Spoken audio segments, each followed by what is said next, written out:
Historiquement, le Super Rugby a toujours été le championnat le plus spectaculaire du monde. Composé d'équipes basées sur l'offensif, avec des joueurs pétris de talent, il pêche néanmoins sur un autre aspect du jeu, la défense. Mais malgré tout, le Super Rugby est et restera un championnat qui me fait rêver. Cependant, entre les clubs sud-africains qui ont changé de championnat, les anciennes stars qui critiquent l'attractivité du rugby à 15 et les départs de plus en plus nombreux des joueurs vers l'Europe ou le Japon, force est de constater que le Super Rugby a un peu perdu de sa superbe. Mais malgré ça, le Super Rugby est et restera un championnat qui me fait rêver. Salut à tous, c'est Bourrichon et aujourd'hui je vais vous parler de l'histoire du Super Rugby, des joueurs marquants et du déroulement de la compétition.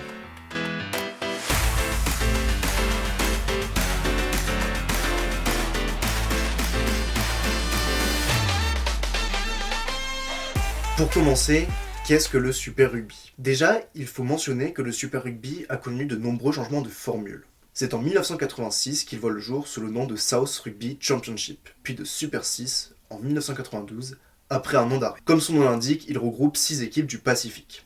Nous avons les équipes néo-zélandaises de Wellington, Auckland et Canterbury, les sélections australiennes de Nouvelle-Galles du Sud et du Queensland, et enfin, l'équipe nationale des Fidji. Le South Rugby Championship va être entièrement dominé par les équipes néo-zélandaises, puisqu'en 5 éditions, Canterbury va gagner 2 fois et Auckland 4. Mais là, si t'es un peu doué en maths, tu vas te dire, mais 2 plus 4, ça fait 6. Comment il peut y avoir 6 vainqueurs en 5 éditions ? Et bien ça, je vais te l'expliquer. Lors de la deuxième édition, en 1987, les deux équipes qui avaient terminé premier avec 17 points étaient Auckland et Canterbury. Et à l'époque, il n'y avait pas de phase finale, comme il peut y en avoir maintenant, et ainsi que dans d'autres championnats comme le Top 14 par exemple. En même temps, ça semble plutôt logique quand ton championnat n'est composé que de 6 équipes. Après 5 éditions, le championnat va être arrêté pour un an. En 1992, comme dit précédemment, il est rebaptisé Super 6. Et cette année-là, un petit événement va se produire. C'est la première année où une équipe néo-zélandaise ne gagnera pas le championnat. En effet, puisque c'est la sélection australienne du Queensland qui remportera cette édition avec 20 points au classement général. Mais le Super 6 ne va pas durer très longtemps, puisque dès l'année suivante, en 1993, le championnat va adopter son premier changement de formule. On passe de 6 à 10 équipes. Par conséquent, le championnat va s'appeler le Super 10 et non plus le Super 6. Seules les équipes de Nouvelle-Galles du Sud, du Queensland et d'Auckland restent dans le championnat. 7 nouvelles équipes font donc leur apparition. Avant tout, il faut souligner que 1993 est une année très importante dans le rugby.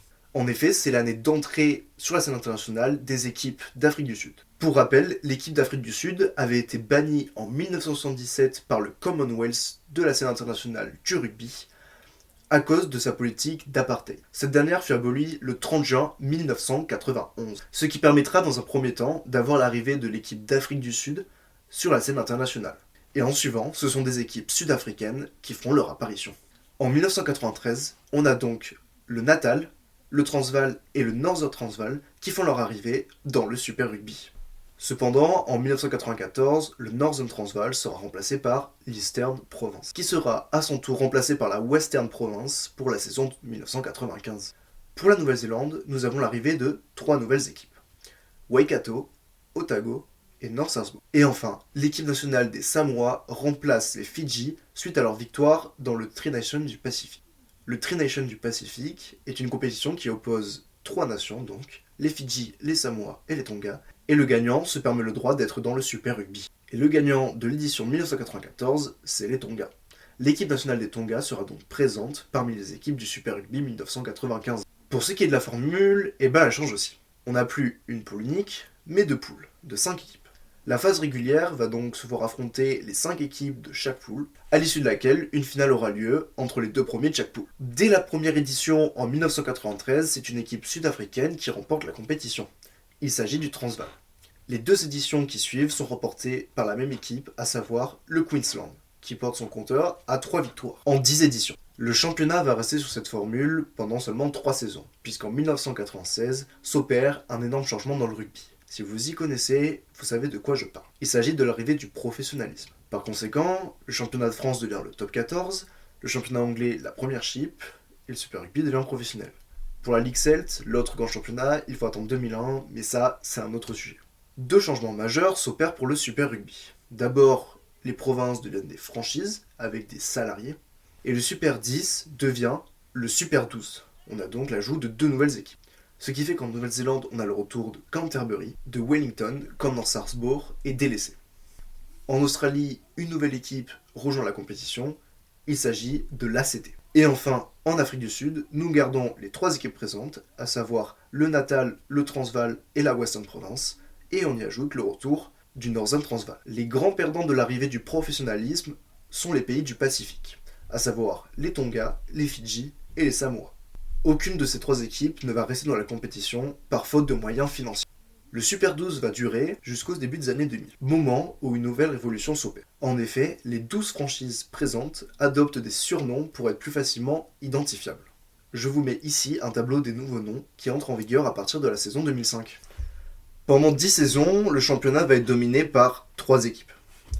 Tout d'abord, les Crusaders de Canterbury avec 5 titres, les Blues d'Auckland avec 3 titres et les Brumbies d'ACT avec 2 titres. Mais à partir de la saison 2006, le championnat ne va faire que changer pour des raisons purement économiques. Et là, ça va être le gros bordel. Premièrement, en 2006, 2 nouvelles équipes intègrent la compétition. Il s'agit de la Western Force de Perth en Australie-Occidentale, ainsi que les Cheetahs de Bloemfontein dans l'Orange Free States en Afrique du Sud. Le championnat devient donc le Super 14. Ce dernier sera remporté 3 fois par les Crusaders et 2 fois par les Bulls. Et oui, ça ne durera que 5 petites saisons, puisqu'en 2011, les Rebels de l'état de Victoria en Australie intègrent la compétition et on passe donc à 15 équipes. Le championnat est renommé le Super 15. Les vainqueurs du Super 15 sont les Reds en 2011, les Chiefs en 2012 et 2013, les Waratahs en 2014 et pour la dernière saison en 2015, ce sont les Highlanders pour la première fois de leur histoire. À partir de la saison 2016 et ce jusqu'en 2018, on passe au Super 18. On a donc l'arrivée de 3 nouvelles équipes, les Jaguares de Buenos Aires, une équipe argentine, les Sunwolves de Tokyo au Japon, ainsi qu'une 6e et dernière franchise sud-africaine, les Southern Kings de Port Elizabeth. On assiste donc à une nouvelle révolution, puisqu'après la Nouvelle-Zélande, l'Australie et l'Afrique du Sud, ce sont l'Argentine et le Japon qui sont conquis. Vous demandez sûrement pourquoi avoir ajouté une équipe argentine et une équipe japonaise. Eh bien, je vais vous l'expliquer. En 2013, la SONSAR, qui est l'organisme qui gère la compétition et qui regroupe les fédérations australiennes, néo-zélandaises et sud-africaines, avait l'idée d'ouvrir le Super Rugby pour des nations émergentes, à partir de la saison 2016. Une équipe argentine semblait logique, puisqu'en 2012, la sélection argentine, Los Pumas, avait rejoint le Rugby Championship. Le Rugby Championship, qu'est-ce que c'est ? C'est simplement l'équivalent du 6 Nations, mais avec des pays du Sud, donc avec la Nouvelle-Zélande, l'Australie, l'Afrique du Sud et donc l'Argentine. Les 4 équipes s'affrontent, et celui qui a gagné le plus de matchs est sacré champion du Sud. Du fait que l'Argentine soit une nation émergente du rugby et ait rejoint cette dernière compétition, il semblait logique que les Jaguares rejoignent le Super Rugby. Pour le Japon, c'est un petit peu différent. Tout d'abord, la Coupe du Monde 2019 de rugby a été octroyée au pays du soleil levant. La Top League est en pleine émergence, de nombreuses stars la rejoignent, et le rugby y est en plein développement. De plus, Tokyo est la ville qui accueille les Jeux Olympiques de 2020, déroulés en 2021 à cause du Covid-19. Pourquoi je vous parle des Jeux Olympiques ? Tout simplement parce que le rugby est un sport olympique. Pas le rugby à 15, mais le rugby à 7. Pour ces 2 raisons sportives déjà, le Japon se devait de promouvoir le rugby dans son pays. Rajouter une franchise japonaise au Super Rugby semblait donc très logique, puisque c'est le championnat majeur le plus proche géographiquement. Et enfin, le dernier paramètre, il est purement économique. En effet, le Japon est une des principales puissances économiques mondiales. Ajouter une nouvelle franchise ne pourra qu'être bénéfique économiquement pour la SONSAR. Maintenant, je vous parle de la dernière franchise, la franchise sud-africaine, les Southern Kings. L'arrivée de cette franchise est partie d'un léger différent. En effet, en Afrique du Sud, 6 clubs prétendaient être légitimes pour intégrer le Super Rugby. On a donc les 5 dont je vous ai parlé précédemment dans la vidéo, plus un 6e, les Southern Kings. Le fait que les Southern Kings n'aient pas rejoint le Super Rugby a provoqué des déchirements au sein du pays. Et c'est pour ça que l'Afrique du Sud a fait pression sur la SONSAR pour y intégrer une 6e franchise. La SONSAR accepte, et en 2016, les Southern Kings, accompagnés des Jaguares et des Sunwolves, rejoignent le Super Rugby. Le Super 18 va être remporté pour la première année par les Hurricanes pour la première fois de leur histoire, ainsi que les Crusaders par 2 fois. Pour la saison 2019... Ah, mes cheveux. Ouais, non, en fait, ça fait 3 semaines que j'ai pas tourné, ça a poussé, il y a eu mes partiels et tout, j'ai pas pu faire autrement, donc désolé. pour le faux raccord. Donc, je disais, pour la saison 2019, le championnat passe à 15 équipes. C'est la première fois de l'histoire que le nombre d'équipes diminue dans le championnat. Mais alors, quelles sont les équipes qui en payent les frais? Eh bien, ce sont les Cheetahs, les Southern Kings et la Western Force. A contrario, l'équipe japonaise des Sunwolves et l'équipe argentine des Jaguares restent à côté des Crusaders, Brumbies et autres incontournables. Cette année-là, c'est encore une fois les Crusaders qui remportent la compétition pour la 3e année consécutive. Bon, maintenant je vais aborder quelque chose qui pourrait paraître complexe. Il s'agit de la phase de qualification. Je vais traiter que les saisons allant de l'année 2011 jusqu'à l'année 2019, soit juste avant le Covid. Bon, commençons. Il y avait d'abord ce qu'on appelle les conférences, un peu comme en NBA. On avait la conférence néo-zélandaise, sud-africaine et australienne. Jusque-là, ça va. Sauf que le truc, c'est que ces classements n'étaient pas solitaires. En plus des 3 conférences, il y avait aussi le classement général. Le classement général, il va servir à déterminer les équipes qualifiées. Mais les conférences vont avoir de l'importance. D'abord, les 3 premiers du championnat seront les 3 premiers de chaque conférence. Et ce, peu importe le nombre de points. Par exemple, pour faire simple, je vais prendre la saison 2019, la dernière avant le Covid. Cette année-là, avec 15 équipes, on avait 8 franchises qualifiées. Comme je vous l'ai dit, les 3 premiers étaient donc les 3 premiers de chaque conférence. Les premiers du classement général étaient donc les Crusaders avec 58 points, suivi des Jaguares 2e avec 51 points, et enfin des Brumbies avec 48 points. Sauf que ce que l'on peut noter, c'est que les Hurricanes avaient plus de points que les Jaguares et les Brumbies. Ils en avaient 53. Et pourtant, ils se retrouvent 4e du classement général. Pour déterminer les 5 autres places qualificatives, on va tout simplement prendre le nombre de points au classement général. Les conférences n'ont plus d'importance. Dans l'ordre de la 4e à la 8e place, on avait donc les Hurricanes, les Bulls, les Sharks, les Chiefs et les Highlanders. Bon, avec 8 équipes, vous savez où ça va en venir. On avait donc quart de finale, demi-finale, finale. Normalement, j'ai tout expliqué, ça devrait être un peu plus clair pour vous. Depuis 2020 et l'année Covid, le championnat n'est plus du tout le même. Les Néo-Zélandais et les Australiens organisent leur championnat basé sur leur propre territoire. Le Super Rugby Aotearoa pour les Néo-Zélandais et le Super Rugby AU pour les Australiens. Ces championnats sont remportés respectivement par les Crusaders et les Brumbies. Les Crusaders, ça commence à me péter les couilles parce que j'entends que eux. Je ne dis que eux depuis le départ. Ça me fait chier. Moi, j'aimerais bien que ce soit une autre équipe qui gagne, mais non, c'est toujours eux. Ça me casse les couilles, putain de merde. Enfin bref, c'est eux qui ont gagné en 2020. Ah oui, et la Western Force revient. Après un an au placard, bah là, vu qu'il y avait beaucoup d'équipes, seulement 4, on leur a dit « Revenez, allez, vous êtes sympas ». Et pour les clubs sud-africains, bah, ça a été une galère, mais monstrueuse, mon ref. Parce qu'en fait, le Covid, là-bas, bah, il a tout décimé. Il n'y avait plus beaucoup d'argent, c'était la merde dans les hôpitaux, enfin là-bas, c'était vraiment une galère monstre. Et donc le rugby n'a pas du tout été épargné, évidemment. Les franchises n'ont pas pu faire de match pendant des mois. Il aura fallu attendre la fin de l'année 2020 pour qu'elles puissent commencer à rejouer, mais sans compétition officielle. C'était juste histoire de faire des matchs. Donc ouais, c'était clairement pas ouf. C'est pourquoi, à compter de la saison 2021-2022, 4 franchises sud-africaines vont rejoindre la Ligue Celt, qu'on va renommer l'URC, le United Rugby Championship. On a donc les Bulls, les Sharks, les Stormers et les Lions.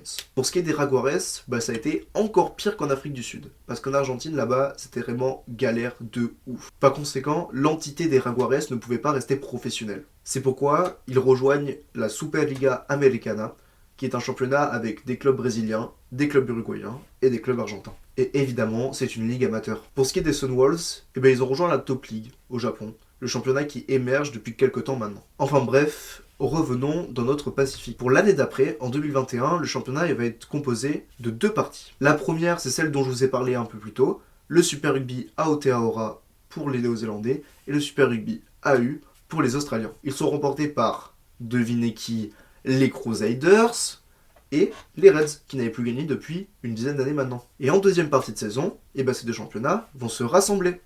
Et en se rejoignant, ils vont créer le Super Rugby Trans-Tasman. Et là, cette fois-ci, là, on va avoir une surprise. Parce que le championnat, il est remporté par les Blues. Ça faisait depuis 2003 qu'ils n'avaient pas gagné.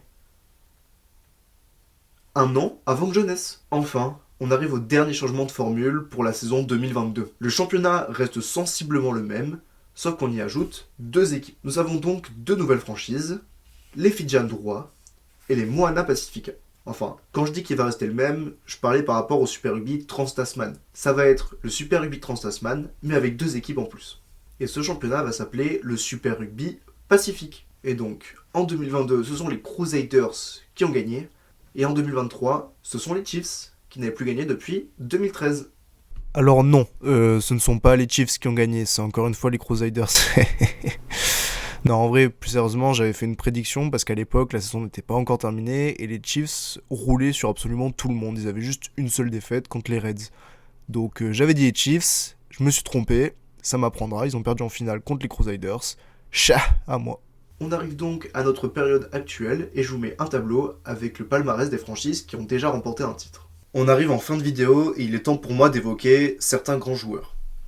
Le Super Rugby a connu toujours les premiers de la classe, qu'on se dise, et ce, peu importe les générations. Prenons par exemple les récompenses du meilleur joueur du monde de World Rugby. Elles existent depuis 2001. Ça fait 21 récompenses. 21 parce qu'en 2020, il n'y en a pas eu, vu qu'avec le Covid, il n'y a pas eu énormément de matchs. Et en 2023, l'année n'est pas terminée, et en plus, il y a la Coupe du Monde à la fin. Bref, sur ces 21 prix, 13 ont été décernés à des joueurs venant du Super Rugby. Ça fait environ 62% de win rate. Parmi ces 13 joueurs, nous avons donc les Sud-Africains Shaq Burger et Brian Habana.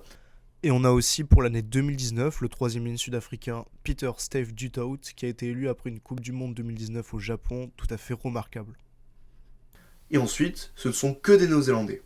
Richie Mako, Dan Carter, Brodie Retallick, Kieran Reid et Boden Barrett. À titre de comparaison, 4 viennent de la Ligue Celt, Keith Wood, Jonathan Sexton et Josh Van Der Flier pour l'Irlande et Sean Williams pour le Pays de Galles. Et seulement 3 viennent du championnat de France.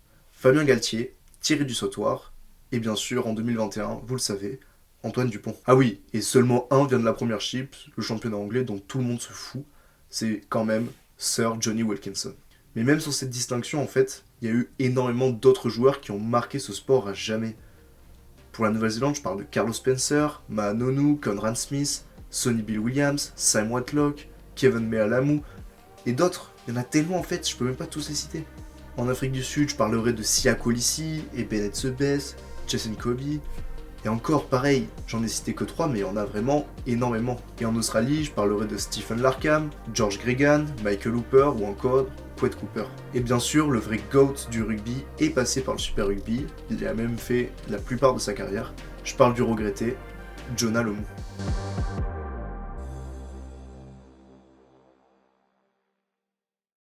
Voilà, cette première longue vidéo de la chaîne est à présent terminée. J'espère pour vous qu'elle n'a pas été trop indigeste parce que j'ai souvent répété les noms de clubs ou de championnats. Normalement, j'ai mis les images pour vous aider à vous repérer. En tout cas, dites-le moi si ça a été trop indigeste ou si c'était bien. Comme ça, je prends note pour les futures vidéos. Dans cette logique, si vous avez quelque chose à me dire, que ce soit positif ou négatif, l'espace commentaire est fait pour ça. Franchement, je prends tout, parce que comme je suis qu'au début de ma chaîne, il y aura beaucoup de négatifs et j'ai envie de m'améliorer et de vous proposer le meilleur contenu possible. Donc n'hésitez pas à m'envoyer des commentaires. J'espère aussi que toutes celles et ceux qui ne connaissaient pas ce championnat ont pu découvrir son histoire et ses joueurs de la meilleure des manières. Enfin bref, si vous avez aimé cette vidéo, n'hésitez pas à vous abonner, laisser un like et m'écrire un commentaire, ça me ferait vraiment beaucoup plaisir et ça permettrait de faire monter la chaîne. Merci d'avoir regardé, c'était Borichon, ciao ciao.